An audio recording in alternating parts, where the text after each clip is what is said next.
In this work, we present a reinforcement learning strategy to learn omnidirectional jumping motion on uneven terrain.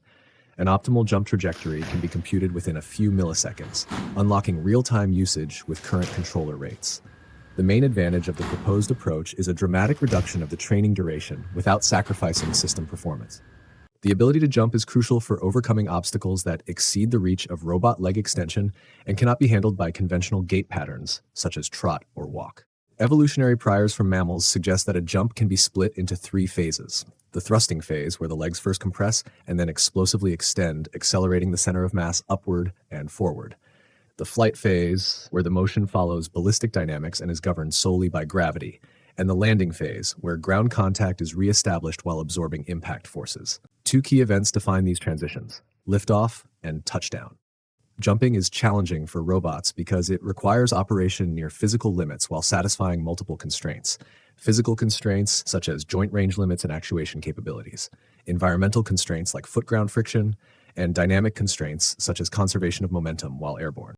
Let's review the current state of the art in jumping strategies. On one side, optimization-based methods offer predictability and formal constraint guarantees. But they are computationally expensive, slow, and prone to local minima. They often rely on artificial constraints like fixed contact sequences or timing, limiting flexibility. On the other side, end-to-end reinforcement learning learns policies directly through trial and error.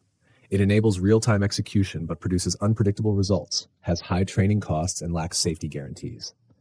We propose a middle ground, guiding learning with physical priors. These assumptions, though simple, reduce the search space and improve both efficiency and reliability. Physical knowledge helps reduce complexity in jump trajectory planning. Our first observation: the jump trajectory lies in a single vertical plane connecting takeoff and landing. This lets us restrict motion planning to a 2-dimensional convex space, significantly lowering computational load. During the flight phase, no thrust is available. Motion is purely ballistic. This means we can directly link the jump target to the liftoff state and focus planning only on the thrusting phase. By focusing only on the initial thrust, we avoid planning the full flight. But many takeoff velocities can achieve the same landing. Our goal is to find the optimal one that respects the robot's physical constraints.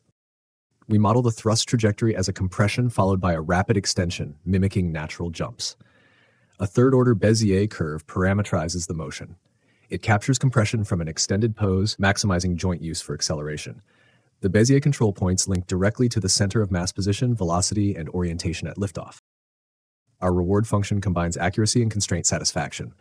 6 negative costs penalize violations: unilaterality, torque, joint and friction limits, leg singularities, and liftoff failures. The positive reward encourages accurate and longer jumps using an exponential function.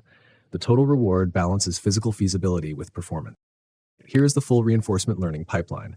An actor-critic agent receives target inputs and outputs liftoff parameters, both linear and angular, along with thrust duration. A safety filter ensures physical constraints are respected. The Bézier planner generates joint trajectories at 1 kHz. A PD plus feed-forward controller converts them into torque commands for the robot. The system learned omnidirectional jumps in just 2,000 episodes. Training targets spanned a cuboid region: x from -0.6 to 1.2 meters, y from -0.6 to 0.6, and z from -0.4 to 0.4 meters. The reward curve shows fast convergence, with substantial learning by step 500 and full convergence by step 2000. This highlights our method's efficiency over traditional end-to-end approaches. To accelerate training, we simulated 4,096 robots in parallel. A position-varying landing platform simulated uneven terrain conditions during training. This simulation showcases the learned behavior. The robot performs a range of jumps: forward, backward, diagonal, and in place with 90-degree twists. We tested performance on 81,192 randomly sampled targets within the training region at 0 height displacement. The plot shows the feasible region, the largest area where jumps maintain a landing error below 20 centimeters. When trained specifically for forward jumps, the robot reaches 80 centimeters with less than 5 centimeters of error.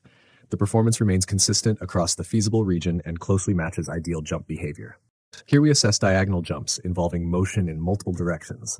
The robot stays within joint limits throughout the thrust phase, showing physical feasibility even under demanding conditions. We transferred the policy to a different robot, the Unitree Aliengo, without retraining. Despite its larger size and stronger actuators, Aliengo successfully jumped 0.6 meters forward with less than 10 centimeters of error and all constraints respected. Finally, we show real experiments using both Go1 and Aliengo robots.